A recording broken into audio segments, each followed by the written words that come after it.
Bueno, hoy quiero hablar sobre mi experiencia trabajando en un pequeño startup como desarrollador JavaScript. Este no es el trabajo actual que tengo, sino que fue un trabajo que tuve anteriormente. También es un poco difícil de platicar la historia de mi experiencia en ese startup debido a que trabajé varios años ahí y no todos los años estuve haciendo lo mismo, no tuve las mismas responsabilidades, así que fue cambiando mi experiencia poco a poco. Entonces lo que voy a hacer es platicar un poco sobre mi experiencia aproximadamente el último año que estuve en esa empresa. Tal vez en alguna otra ocasión platique sobre mi experiencia en los otros años que estuve ahí. Muy bien, en esa startup yo era desarrollador JavaScript enfocado en full stack, más que nada desarrollo en Express y desarrollo en React, pero también era responsable de administrar recursos y servicios en la nube por medio de Amazon Web Services. Sí tenía bastantes responsabilidades en ese último año, pero la verdad eso lo hacía un poco más divertido. Y voy a hablar un poco más de eso más adelante en el video. Primeramente quiero hablar sobre la estructura del startup. Muy bien, existía un CEO que era el fundador o cofundador de la empresa. Y los demás cofundadores eran nada más inversionistas, no tenían ningún rol dentro de la empresa, al menos no como un trabajo de día a día, simplemente eran inversionistas. Existían diferentes departamentos dentro de la empresa. Para mencionar algunos, era desarrollo, que era donde yo estaba, diseño, marketing, ventas, servicio al cliente, recursos humanos y IT. El tamaño de la startup no era ni muy chico ni muy grande, era aproximadamente 30 personas, a veces poquito más, a veces poquito menos. Incluso cuando la empresa tenía como 30 personas, no me refiero al tamaño del equipo de desarrollo, sino que a la empresa como tal. Si nos enfocamos en el equipo de desarrollo, sí era un equipo pequeño.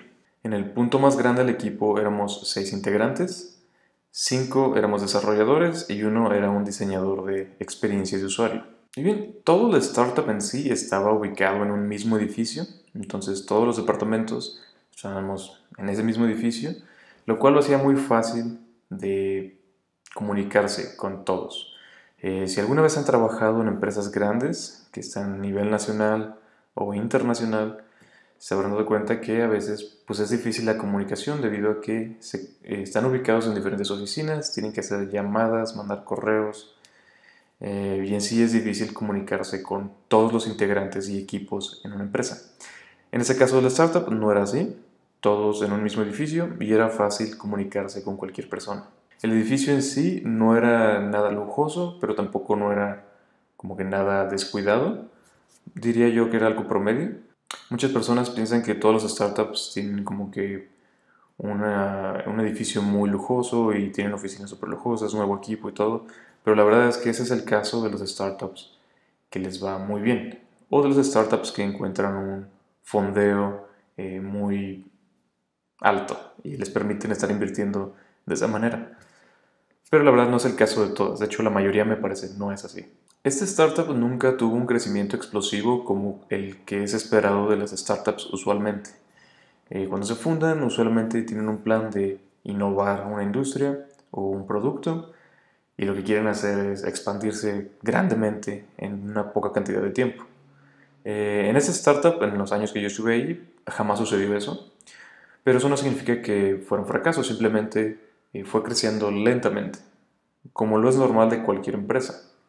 Usualmente las empresas no crecen explosivamente como algunas empresas que se conocen famosas como Google, Facebook o algunas otras de esas, crecen explosivamente, pero la verdad la mayoría de las empresas no es así. Muy bien, ahora quiero hablar sobre la cultura en ese startup. Y por la cultura me refiero a la cultura organizacional, la empresa como tal, cómo es que se convivía con los diferentes empleados, qué beneficios teníamos y cómo era en sí el día a día en el startup, sin mencionar las cosas técnicas del trabajo, sino en general todos los puestos. Para comenzar, este startup tenía una cultura diferente dependiendo en qué departamento trabajas. En el caso de mi caso, que trabajaba en el departamento de desarrollo, tenía las mejores ventajas en la empresa. Otros equipos u otros departamentos no tenían las mismas ventajas. Y esto, la verdad, era una de las razones por las cuales no me sentía tan cómodo en la empresa. No era ideal, ya que no podías a veces convivir de la misma manera con todos los empleados. Si ibas con recursos humanos, o si ibas con IT, o con diseño, o con ventas, eh, tenían diferentes opiniones sobre cómo debería de ser la empresa y qué es lo que les deberían de permitir hacer. Bueno, al final de cuentas, lo que significa es que cada quien tenía su versión de cómo era la empresa, porque pues así era, en verdad así era. A desarrollo nos daban más beneficios como trabajar desde casa, también nos permitían tener más días de vacaciones, también nos permitían mejor equipo, mejor oficina, y a otros departamentos no tanto, pues en realidad no. Entonces eso causaba una diferencia que no lo veían muy bien otros departamentos. Y en vez de culpar a la empresa que no les daba esos beneficios, pues nos veían mal a nosotros como los integrantes del departamento. A veces había un poco de envidia y eso la verdad no era algo que me agradaba mucho. Entonces, cuando se menciona la cultura de una empresa, creo que muchas veces lo tomamos como si no fuera un punto importante, pero la verdad que sí lo es.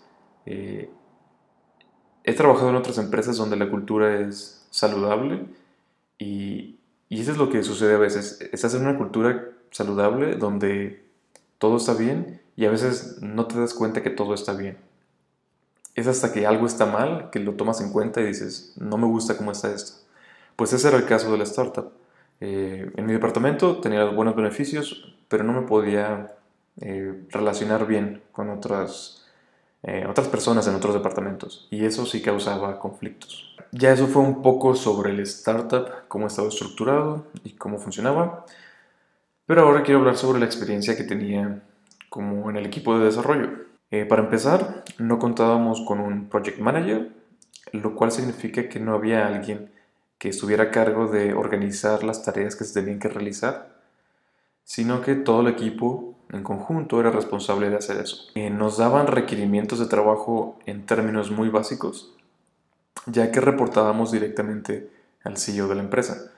Era el que nos daba los requerimientos, que decía, quisiera que esto estuviera funcional, y nos lo daba en términos muy simples, o sea, ni siquiera nos daba a veces un diseño, simplemente nos decía esto y esto, quiero que lo desarrollen, y era responsabilidad del equipo de desarrollo pensar en cómo se iba a hacer todo esto posible y regresar con él presentándole una idea ya más elaborada, y de esta forma la podía probar o podíamos iterar en cambios y nos compartía pues sus opiniones sobre lo que habíamos planeado. Entonces ya cuando teníamos una idea más estable sobre qué es lo que se quería desarrollar como funcionalidad, era responsabilidad del diseñador de experiencia de usuario de pues desarrollar, ¿no?, este diseño. Y existía este proceso de diseño que tenía más que ver con ya sea toda la experiencia de usuario, los flujos que el usuario iba a utilizar, pero como desarrolladores estábamos un poco involucrados en este proceso. No tanto en sí en el diseño como tal, gráfico o de flujo de usuario, pero más bien en estar siempre pendientes de que el diseño no impactara de una forma muy negativa a la aplicación, a nuestro sistema. Puede ser el caso de que si desarrollan un sistema sin ninguna opinión o sugerencia del equipo de desarrollo, tal vez desarrollan funcionalidades o diseñan funcionalidades que van a tardar mucho tiempo en implementarse debido a que nunca se consultaron con el equipo de desarrollo. En cambio, si siempre estás consultando al equipo de desarrollo, que es el que lo va a desarrollar, pueden sugerir pequeños cambios que van a hacer más rápido todo el flujo de desarrollo. Okay, y tal vez algunos de ustedes ya entienden a qué me refiero. A veces un diseñador no toma en cuenta al 100% el impacto de su diseño. Eh, por ejemplo, simplemente puede pensar que un nuevo campo no tiene ningún impacto en cuanto a alargar el plazo de tiempo, pero dependiendo de qué campo o qué contenido tenga ese campo, puede significar algo completamente diferente para el desarrollo ya sea del backend o de frontend. En ocasiones esa información a veces ni siquiera existe y se tiene que planear cómo se va a obtener esa información. Entonces es importante que el diseñador siempre esté presentando sus ideas de qué exactamente es lo que va a involucrar el diseño para que no tenga expectativas erróneas, o sea, que se vaya por un camino en el que va a ser muy difícil desarrollar la funcionalidad. Bueno, y gracias a que teníamos juntas periódicas con el diseñador y los desarrolladores, podíamos mantener un diseño de en sí de toda la aplicación mucho más sencillo y fácil de implementar. ¿Ok? Y una vez que este diseño ya estaba totalmente aprobado e implementado, nos lo pasaban a los desarrolladores para podernos dividir el trabajo. Algo importante que mencionar es que debido a que no teníamos un project manager y no seguíamos prácticas con metodologías ágiles, pues era nuestra responsabilidad dividirnos la carga de trabajo entre los desarrolladores y poder continuar con el flujo de trabajo. No voy a decirles que esta es una situación ideal. La verdad sí veo el beneficio de tener un project manager que nos esté liderando en qué es el paso siguiente a tomar. Pero algo que sí resultaba fácil, a pesar de que no teníamos un project manager, era que el diseñador era muy bueno. Creaba archivos de diseño muy bien implementados y parte de esto era que el diseñador tenía conocimientos de desarrollo. Tenía nociones de HTML, JavaScript, CSS, entonces entendía muy bien los conceptos de desarrollo y siempre intentaba adherir sus diseños para que fueran fáciles de implementar en términos de eh, tecnologías web. Muy bien, en cuanto al desarrollo backend, yo era el programador principal para hacer esto. Era mi responsabilidad tomar esos archivos de diseño e identificar toda la información adicional y flujos y funcionalidad que se tenía que agregar al backend basándome en estos diseños, ya sea nuevo esquema de datos para las bases de datos, ya sea nuevos endpoints en nuestro API, o ya sea algún servicio que tiene que correr en el background para poder permitirnos la funcionalidad que queremos. Todo esto yo era responsable de hacerlo y es un proceso no complicado porque la verdad nuestra app no era algo complejo, pero pues sí tenía su chiste. En realidad este proceso de identificar qué nuevo esquema de datos y qué nuevos recursos iban a ser disponibles por el API era uno de los plazos o procesos de planeación pues más elaborados que se tenían que desarrollar, debido a que si tomabas una mala decisión aquí iba a afectar a todo el proyecto. Y no nada más el proyecto, sino tiempo de desarrollo y tiempo de los demás programadores. Entonces era importante identificar y tomar su tiempo bien para poder planear este paso. Muy bien, en cuanto a frontend, era un proceso un poco más sencillo, en mi opinión. Incluso cuando yo era el programador backend principal, también me dedicaba a hacer frontend, por lo tanto era full stack. Muy bien, como ya mencioné, el diseñador que teníamos tenía conceptos y nociones sobre desarrollo web, entonces conocía HTML, CSS, JavaScript, lo cual hacía que sus diseños fueran más adheridos a estas tecnologías. Entonces era muy fácil tomar estos diseños e implementarlos en React, por ejemplo. No nada más en React, sino en cualquier otro framework o librería de frontend. Entonces en lo que consistía principalmente era componentizar el diseño. Lo que esto significa es tomas el diseño e intentas dividirlo en todos los componentes que son necesarios para crear este diseño, por ejemplo en React. En cuanto a React, de las partes más complicadas o más importantes es este paso de componentización, que es identificar todos los componentes, pero no nada más esto, sino la administración de estado.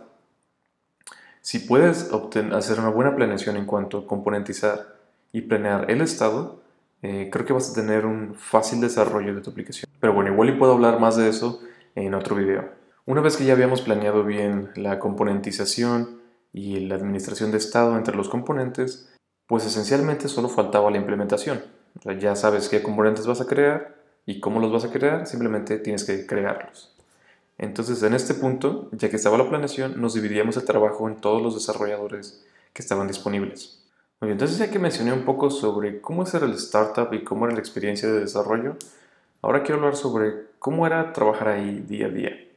Muy bien, la verdad, la cultura en cuanto al departamento de desarrollo era bastante saludable, pienso yo.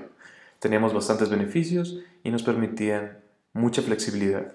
Una de las cosas que más me gustaba era la libertad que teníamos para elegir tecnologías. Ok, esto se debía a que no teníamos un arquitecto de sistemas, entonces podíamos como equipo dialogar en qué es lo que queríamos utilizar, ya sea aprender algo nuevo o experimentar con algo o seguir utilizando lo que ya sabíamos utilizar. Y la verdad, este proceso creo que a veces lo toman como no un punto importante, pero cuando vas a otras empresas y ya te establecen tu stack de tecnologías, la verdad no tienes libertad de elegir algo más. Tienes lo que tienes y eso es todo. Aquí en esta startup sí podíamos hacer lo que queríamos.